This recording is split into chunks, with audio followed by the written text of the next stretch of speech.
Pakar telematika menyebut video panas mirip Giselle Anastasia bukan rekayasa digital, tapi ada kemungkinan lain, yaitu bisa saja video itu merupakan rekayasa konten. Video panas mirip Giselle Anastasia yang menggemparkan dunia maya membuat sejumlah pakar telematika melakukan analisa. Setelah Roy Suryo, kali ini pakar telematika Abimanyu mengungkapkan fakta lain yang cukup mengejutkan. Diketahui link video mesum mirip Giselle itu masih diburu netizen.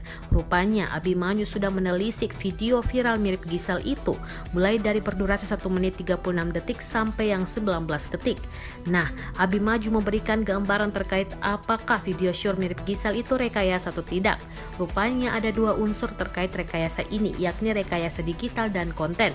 Hal ini terungkap dalam wawancara dengan TV One pada Senin 9 November 2020. Abimanyu memastikan video mirip Giselle itu bukan rekayasa digital, artinya tidak ada rekayasa pada wajah, tubuh, dan lainnya.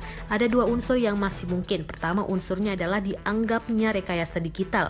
Saya konfirmasikan tidak ada rekayasa digital di sini.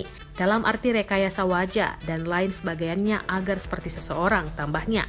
Namun bisa saja video itu merupakan rekayasa konten, artinya memang disetting serupa dengan wanita yang dituduhkan.